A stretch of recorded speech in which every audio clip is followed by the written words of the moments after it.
Original post. So I, 27 male, had been together with my girlfriend, 26 female, for almost 8 years. Our relationship is kinda rocky since I usually have to go on a business trip to different countries once in a while. And she's admitted she hates it since she's paranoid that I might be cheating on her. She's gotten cheated on before in the past, and I, of course, reassured her many times that I wasn't, even to the point I was not drinking while on my trips, trying my best to avoid other female interaction, even calling and texting her any time I was immediately free to text. She's also pregnant, which I assume made her paranoia even worse. Sometimes I'd even wake up to her calling me crying on the phone because I didn't answer her text within a minute. I still, once again, did everything to clear her suspicions about me, which made me kind of depressed, knowing that she doesn't trust me fully enough. Last week on Tuesday, I came home early from my trip to surprise her, even buying her a big patch of flowers and tickets to a movie she's been dying to see for a couple of months, as well as buying her a ring since I've been wanting to pop the question for a while now. When I arrived back home, I saw a car that I wasn't familiar with parked in the driveway. I assumed it was her friend's car since one of them got her license 9 months ago. As I opened the door to the house, I heard music blasting from her bedroom. I thought this was a bit strange since she doesn't like loud music. As I came upstairs and entered the bedroom, I saw something I thought I'd never seen in a million years. My girlfriend riding some guy that I'd never seen before in my life. I'm not going to go into details about what I did, but the guy ended up leaving the house after 15 or 20 minutes. Afterwards, me and my girlfriend had a shouting match. She was accusing me of all sorts of things like how I was never around much, I rarely took her to date anymore, and that I was probably cheating on her while on my business trips, which is a total freaking lie considering I've always took her out somewhere when I came back from work, even when I was tired as hell, and her accusing me of cheating was a fucking lie because I always showed her that I wasn't. Even gave her all my social media passwords because I love her. I don't know why, but I just snapped. I packed all her belongings and threw them out into the cold rainy street, where she started screaming at me even more for doing that. My head was hurting from the amount of anger that built up, and her screaming in my ear didn't help. Now, I don't condone what I did, and of course I regret it, but I just grabbed her and threw her out into the street, where I screamed at her to not come back because the locks would be changed. I slammed the door and called off work for 2 weeks due to a family emergency. All week I've done nothing but drink myself to sleep because I'm just so heartbroken. Now for the top of comments before reading the update. 1. Stop drinking. 2. Get an STD test. 3. Get a paternity test done. 4. Move on and find your purpose. 5. Separate finances. 6. Talk to a lawyer for any loose ends. 7. Inform families. 8. Change all of your passwords. 9. When the baby is born, refuse signing the birth certificate until it's tested and confirmed to be yours. Also, 5. See a therapist. You don't want to get stuck into an insecure and codependent relationship. They lead to a lot of turmoil and are incredibly emotionally draining. You should never feel like you have to give out your passwords, constantly text back, or defend yourself when you aren't actually doing anything. You deserve better. Take a look into attachment theory and try to get yourself to a place where you can be securely attached in a relationship that isn't full of suspicion and lack of trust. Yes, hell yes to this. I had a previous relationship where all of my girlfriend was the same. Always suspicious, asking for all my passwords, even reading my chats with other people. It was toxic, and I was miserable. I'm so glad I didn't end up with her. That was years ago. I eventually met my wife now, much more mature, not clingy or needy, and we just trust each other. She never once asked for my passwords or tried to read my private chats and vice versa. Trust goes a long way in a relationship. Edit. Thank you everyone for the comments and private messaging me. I appreciate it a lot. I'm sorry if I can't reply to most of them, but thank you. I am currently getting therapy and have stopped drinking as of now. We'll be posting an update soon. Now for the full update. Hi everyone, sorry for taking a while to post this update. I've been very busy due to everything. First, I'd like to start off by clearing off from things I'd noticed when reading some of the comments. Screw you to anyone who thinks I'm some sort of predator. We are both born in the same year, just different months. I was born in May and she was born in December. Second, I'll admit I shouldn't have thrown her out into the streets. My anger doesn't excuse my behavior, and I'll admit I should have left to stay in a hotel or at my parents' for the week. For those wondering what happened between the man and the guy she was cheating on me with, he refused to leave and tried kicking me out of my house, which ultimately led to me and the guy having a fight.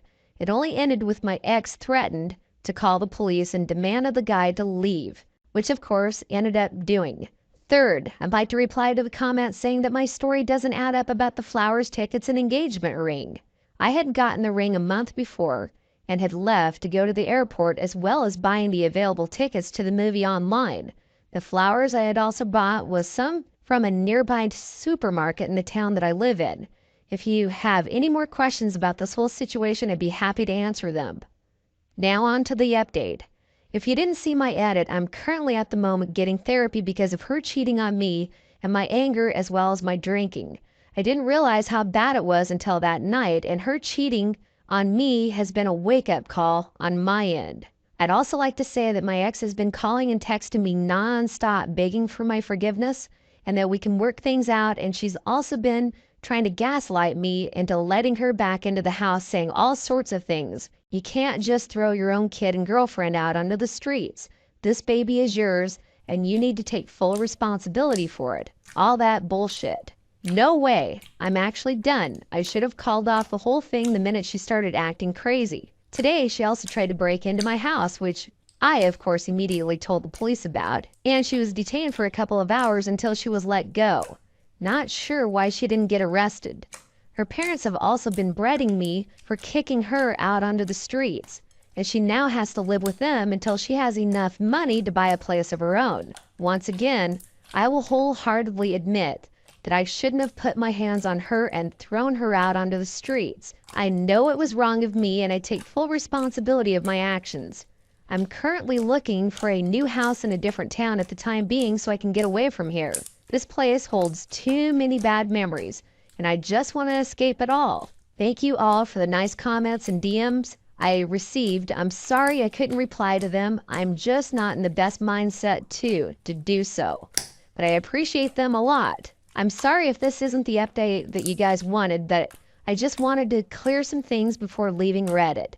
Yes, I'll be getting a paternity test the minute that baby is born, and yes, I'm possibly looking into getting a restraining order while I'm at it, just in case she tries to pull another stunt. Once again, I'm sorry if this isn't the update you wanted to hear, but I just wanted to get some things off my chest. And I'm also sorry if this post is long, by the way. And thank you all for the people who have reached out in DMs and gave me advice and kind words. I appreciate you all a lot, and I hope God rewards you in the future. Thank you, and I love you all. If anything happens, I'll be sure to update immediately. Story 2. Am I the a-hole for allowing my niece and nephew to destroy the house by not disciplining them after my sister-in-law specifically instructed me not to discipline them? My brother Casey, 32, is much older than me, 17. He's married to my sister-in-law Mandy, 36, and they have 2 kids. My nephew Nick, 3.5, and my niece Maya, 2. Mandy recently asked my parents if I could babysit Nick and Maya since Mandy wanted to visit her mom and the original babysitter canceled at the last minute. I had never babysat Nick and Maya before. I honestly don't have any real experience in babysitting kids under 5, but my parents begged and I offered to pay me, so I agreed. Babysitting Nick and Maya was a nightmare. They acted like they had never been told no or been forced to behave in their entire lives, drawing on the walls with crayons and markers, trying to flush bath toys down the toilet, throwing themselves on the floor and screaming for candy. The list goes on and on. I called Mandy explaining what Nick and Maya were doing and that I was having them stand on the corner for a timeout. Mandy ended up coming home early, but not to deal with Nick and Maya. Instead, Mandy was angry with me and told me that I wasn't allowed to discipline them because I'm not their mother and need to learn my place. The next weekend, last Friday, Mandy begged me to babysit Nick and Maya because she said she wanted to visit her mom again and couldn't find another babysitter. My parents had me agree, and Mandy told me again that I was not allowed to discipline Nick or Maya. I'm pretty sure this is the real reason why she couldn't get an actual babysitter for Nick and Maya. Since Mandy said I couldn't discipline them, I decided to do as I was told. I watched them to make sure that they didn't try to run away from home or anything, but otherwise Nick and Maya were left to their own devices. The house was obviously a wreck by the time Mandy got home. Mandy was furious with me and tried convincing my parents not to pay me. My parents still paid me since a deal is a deal, but they said they were disappointed in me because even though Mandy's no discipline rule was silly, I had a dozen better ways of keeping my niece and nephew occupied, using an activity like crafts or hide and seek. Instead of being spiteful and immature, I just let them destroy the house. Casey hasn't said anything about it, but he is kind of an absentee father, to be honest. He spends most of his time at work. When he is home, he kind of just acts like the fun uncle while Mandy does the actual parenting. I'm looking for an unbiased perspective on here. Am I the a-hole? Now for the top of advices. Not the a-hole. Maybe you could have redirected the kids, but maybe you couldn't, and you had absolutely no recourse if that happened, as it was almost certain to do. I'm pretty sure this is the real reason why she couldn't get an actual babysitter for Nick and Maya. You may be 17, but you're a sharp kid. You were very probably right. Do not babysit these kids again. Do not babysit these kids again. Just throwing it out there since it is family and this whole issue may blow over, etc. I would argue to do not babysit these kids again unless you're allowed to actually run the house and you at least get your parents to back you, especially if it's their house you'll be at. Part of running a house with kids in it as an adult, even a young adult, is the ability to make decisions and do what you feel is appropriate to manage certain situations. Nobody's perfect right away, but you can't be an effective babysitter for these types of kids, especially if you're essentially being treated like a kid while being expected to act like an adult. Not the a-hole. That's all for today. If you're enjoying this story, please like the video and share your thoughts in the comments section down below. Thank you. 6 years married for show. One aggressive wife. 0 loyalty. Mix in a scarcity mindset. I present to you the recipe of my life. 6 solid years of being together, devoted to a sacred pact of marriage. Us against the world. Until a shadow emerged, the cruel reality of her cheating. What we built was suddenly gone, smashed by her unfaithfulness. It was all fake, all the love, the trust, the dreams we shared over the years shattered. Our promise to stand by each other till death do us part seemed like a bad joke now. It hurt, but I had no choice. You'll understand. I had to do what I did. When the like button lets you borrow its favorite book, don't use a bookmark. Instead, simply fold the corner of the page to leave a crease. Warning. The following story will be upsetting to cheaters.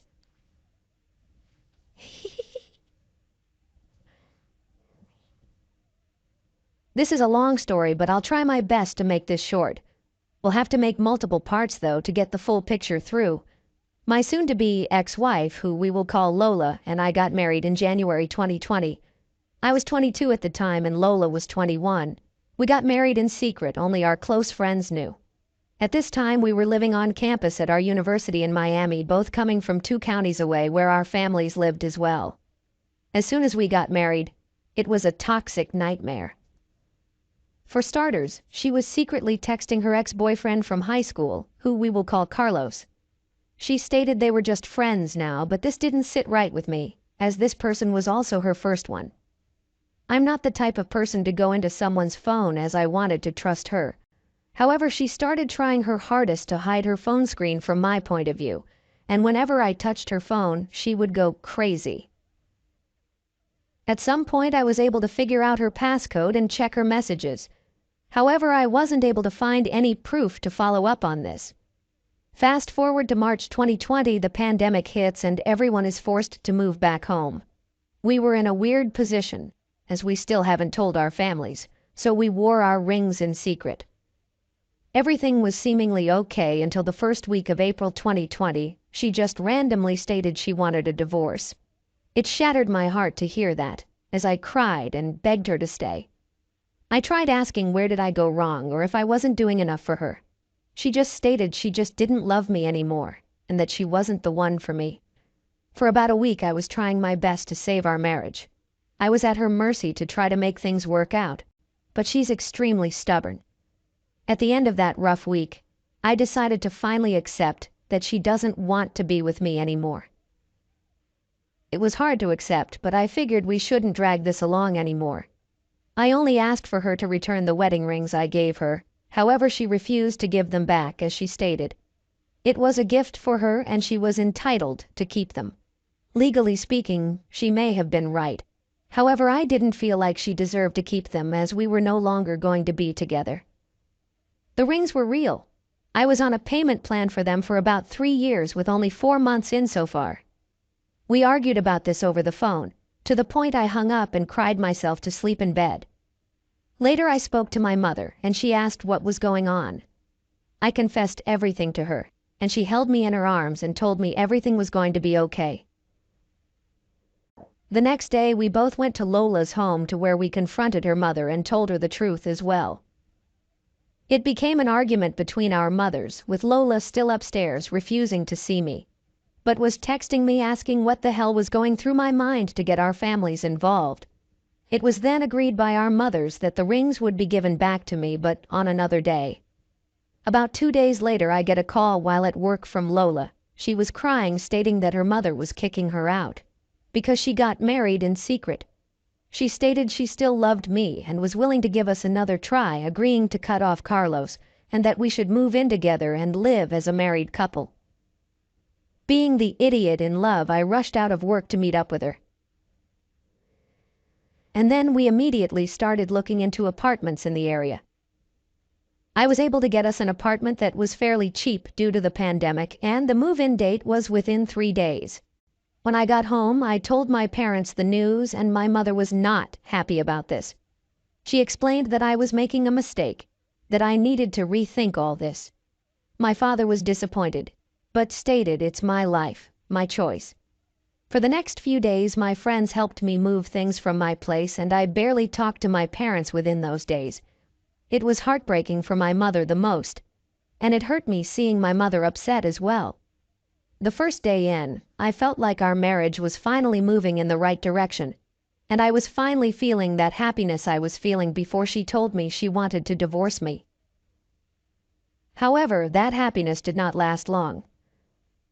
A few weeks after moving in, we get invited out for some drinks, and when we got back home, I went through her phone to find conversations between her and a different ex, who we will call Tanner. The messages went back as far as around the time she asked for a divorce, and this made my legs crumble. She was passed out on the bed, however. I woke her up by splashing water on her and started screaming at her. She was confused as she was still tipsy, but I was furious and yelled at her for over 2-3 hours. At one point I demanded her to leave, as she was starting to come back to her senses. She began swinging at me and chasing me around the apartment, actually punching me a few times and viciously clawing at me. I'm not a violent person at all. I took the abuse and just locked myself in the room to keep her away from me. She turned from aggression to hysterically crying and begging me to forgive her, to the point she was on her knees and stated she would do anything to make up for it. We just began arguing and then slowly into talking about this situation through the bedroom door. Eventually, we both calmed down and went to bed as it was 4 a.m. when this was happening. I didn't sleep, however, and when 7 a.m. came around, she woke up with only half the memory from what happened overnight. I repeated yelling everything back to her again, but this time she was sober enough to know what was going on and again pleaded for me to stay. She cried, stating she had nowhere else to go. In that moment, I hated her so much as I feel she stole me away from my family, my friends, and my life. About what I saw in the messages, there was nothing that stated they've done anything physical, at least from what was texted. However, there were conversations that had sexual tensions, such as her calling Tanner sexy and Tanner stating they should send each other videos, which I still consider cheating. After further arguing, I told her as long as she promises nothing happened between her and Tanner, I better not see her talking to Tanner ever again, or I will leave her this time. She pleaded that nothing ever happened, but during the same conversation I asked if anything had happened between her and Carlos. She paused and said, "No." It was this moment I knew I had to investigate this further. My gut told me this was only the beginning of what was to come next, and my world would be turned upside down. I'll explain more on this later.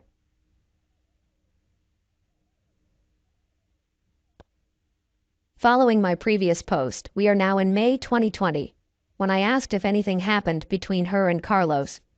Lola reluctantly responded, "No." The way she answered made me suspicious. To add on a little bit more, when we first moved in April 2020, I was working at a call center about an hour away from our apartment from 8 a.m. to 6 p.m.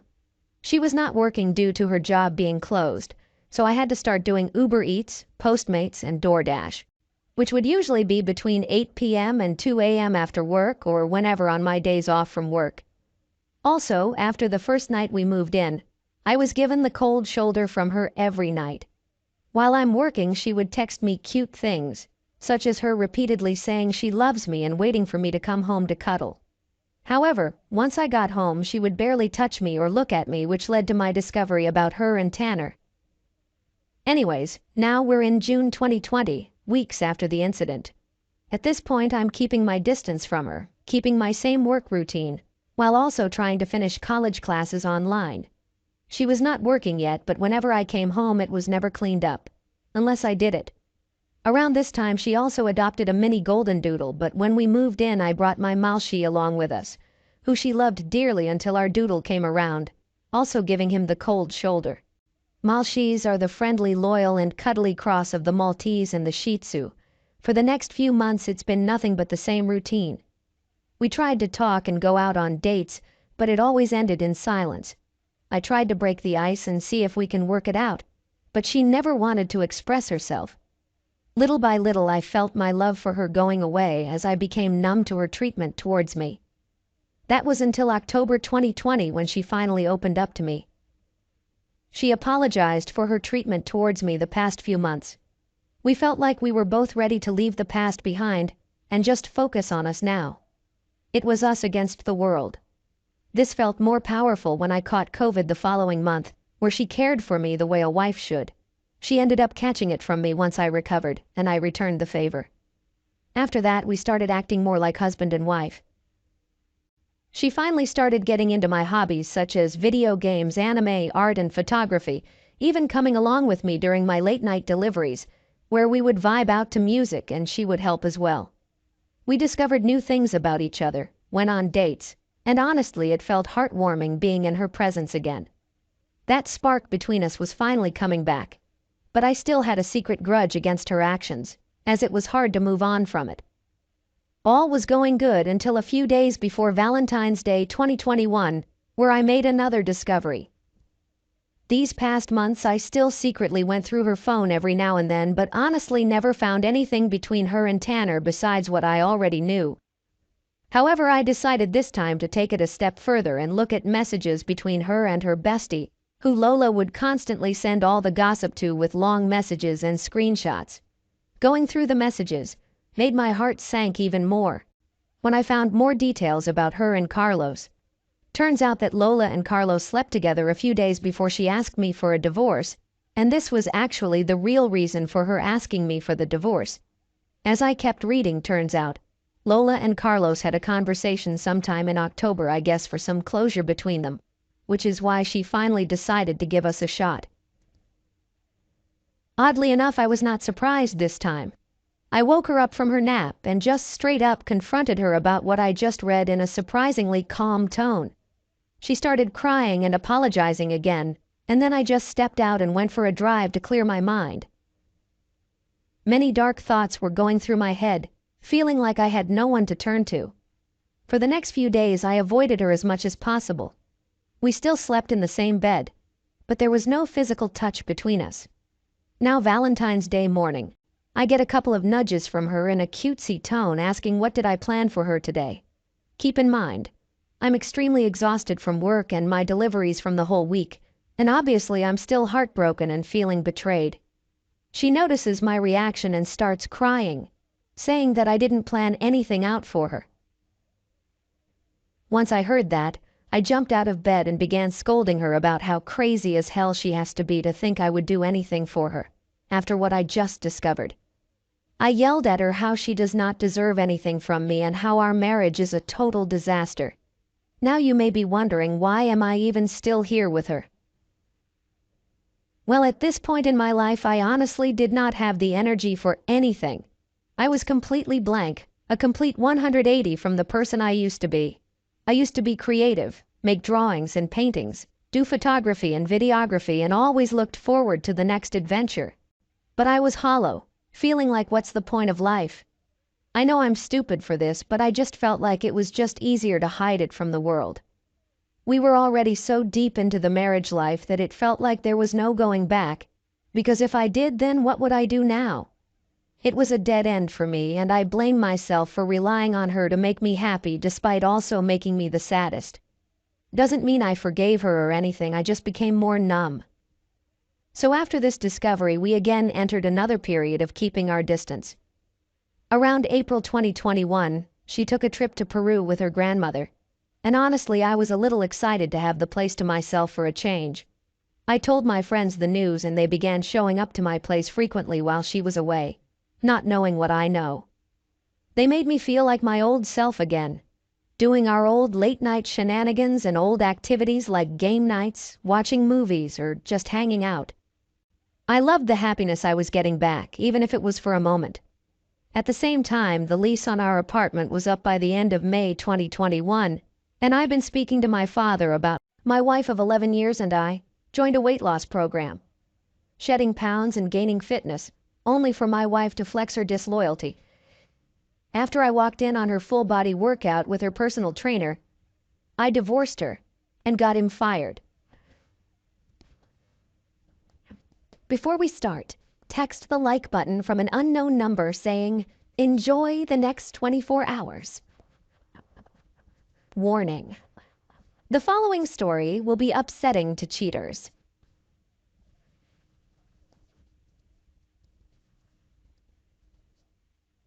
Oh boy. Here we go. English is not my native language, but I'll do my best. I'm a 44-year-old man married to my 39-year-old soon-to-be ex. We've been married for 11 years, no kids. We were a pretty chubby couple until 2 years ago when I had a blood test done and it came out that I was prone to contracting diabetes, gout, and hypertension. It really scared me, so we both bit by bit started to dedicate ourselves to a very healthy lifestyle. I went from 117 to 85 kilograms, and my wife, let's call her Jane, from 83 to 65 kilograms. We felt great, and needless to say, I never developed those diseases. We attended to a gym almost daily in the afternoon, where a coach worked. Let's call him Baldy. When my wife started getting in shape, I noticed most guys turned to see her. I felt so proud of her. She is fairly busty, and she has these magnificent long-toned legs. When Jane and I were regulars at the gym, I noticed she was enjoying the attention she got from men. Of course, Baldy wasn't the exception. I noticed Baldy likes to check women's butts like a sport. I've seen him doing it several times, and he likes to show off how ripped he is. Once we were using the elliptical machines. In front of them, there is a cable machine. Baldy took off his t-shirt and started doing crossovers. I turned to Jane with my face of, "Can you believe this guy?" But she was staring at him and I saw she wet her lips. I saw Baldy noticed, and I swear he was grinning. I felt humiliated. I was getting in shape, but I am not as muscular and fit as he is. When we were driving home, I made a comment about Baldy showing off, and Jane said, "Really? I didn't notice." I told her, "You were staring." She said, "I don't remember. I must have been thinking about something else." I shrugged it off and kept driving. But from there on, I noticed they were talking more frequently at the gym. Some weeks later, Jane was doing squats using the Smith machine. Suddenly, Baldy went to help her. Isn't he nice? He grabbed her by the waist and I got angry.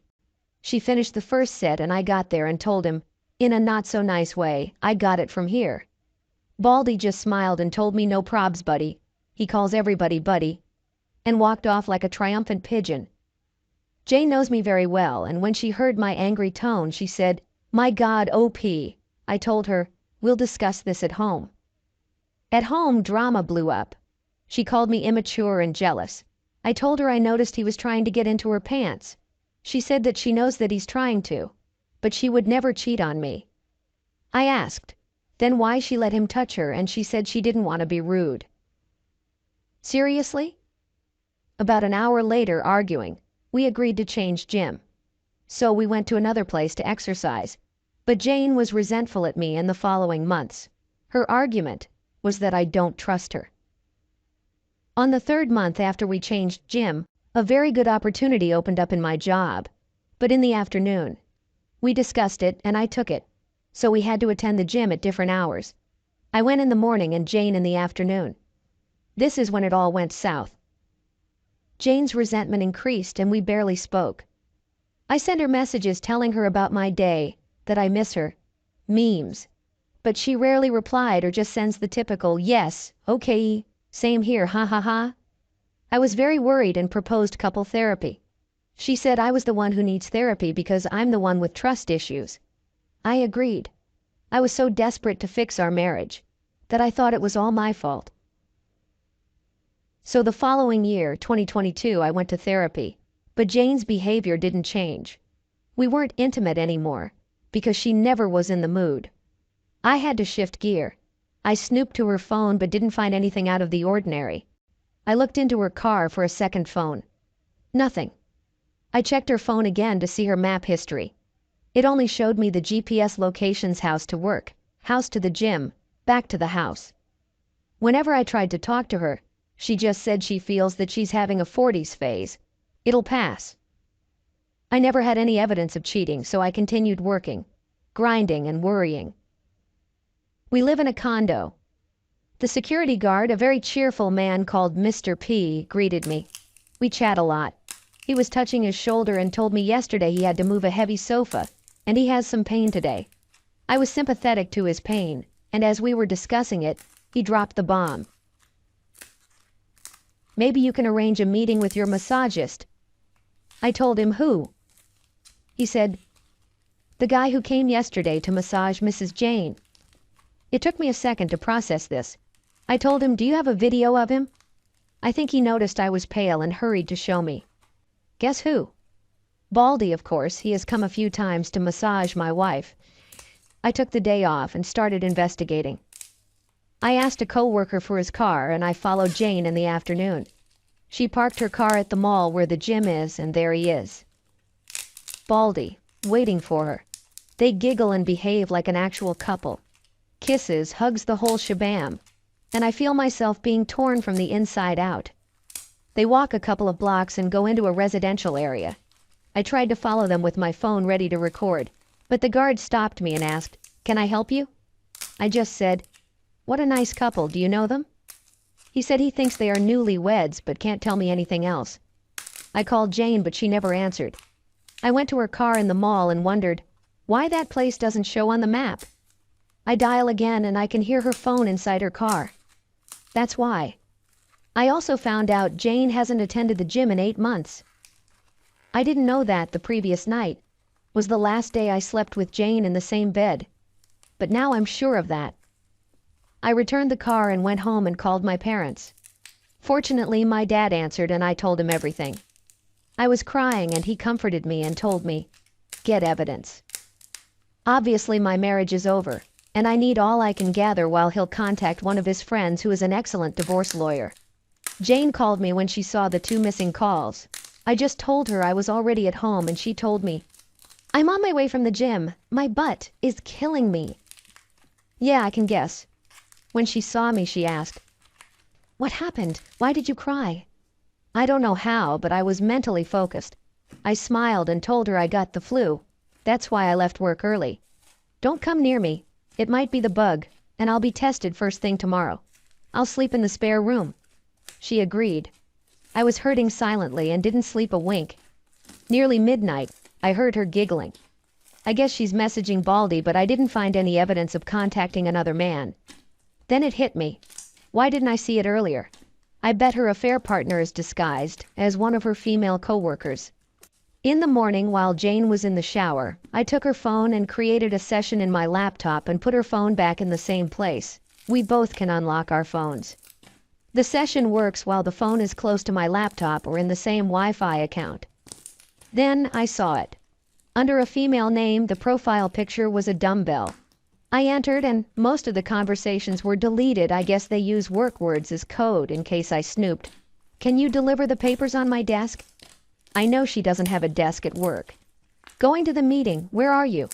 On top of them, boss is in his office. He's clueless. Pretty clever, that one. I guess I am boss because I know her boss is a woman. Jane got out of the shower and saw me. She said, "You look worse. Why don't you stay with your parents?" I denied the idea, thinking of getting evidence. After Jane went out, I contacted my dad, and he gave me the name and number of the lawyer. I called him and explained everything. He told me the captions I took from my laptop are useless. They don't have any factual evidence since Baldy's name isn't used as her affair partner, and she was smart enough to leave pieces of conversation that looks pretty innocent. I can take pictures of them at the mall, but she can argue they are just good fellas, and I can't invade into the residential area without permission, because it might get me into more trouble. At work, I was in zombie mode, thinking how to get evidence. I might install secret cameras in my house, but Baldy rarely goes to my home and Jane might find them. Unless I'm out of the picture. I texted Jane and told her I'm positive of the bug and I'll stay at my parents' because I might need help. She liked the idea and told me she would miss me, but she'll call me every day. When I hung up, I called my dad and my brother. When I got home, she had already packed a suitcase for me. She was so eager of getting rid of me. I told her I'll take my laptop and then I checked her messages. "Boss will be out of the office. Want to come to my desk?" She sent this message almost directly after I told her I was positive to the bug. "Good," she bit. We didn't have dinner. No kisses, no hugs. I noticed her watching her Apple Watch twice. From the door I told her, "I'll miss you." I was expecting her to shut the door on my face, but she walked me to my car, and I was gone. My dad and brother were outside the building waiting for Baldy to appear, but he didn't show up. After half an hour I thought, why did she walk me to my car? Of course, because Baldy was already inside the building waiting, perhaps inside her car. It would be very suspicious if her massagist came at this hour. I came back, hurried to my house and entered silently. I heard music coming from the bedroom and the moaning. Next to the door there is a sofa. His and her clothes were on it. I put my phone to record and opened the bedroom door, and there she was. My wife, the love of my life for 11 years in all 4, and Baldy behind her. I got a very good seconds of both of their shocked faces when they saw me open the door. Jane screamed and covered herself with the blanket. Baldy went alpha male, immediately walking naked towards me. I took a dramatic shot of him wearing no protection. He yelled aggressively at me, "Why don't go for a walk, buddy?" I hit his throat with my hand opened. I saw this movement in the Mel Gibson movie, Ransom. The next second, Baldy was coughing and gasping, kneeling on the floor. I yelled, "Get out of my house," and kicked him out. I threw his clothes at him when my dad, brother, and Mr. P were arriving to my house. I told them, "I'll take it from here," and closed the door. Jane was still on the bed covering herself. She was trembling.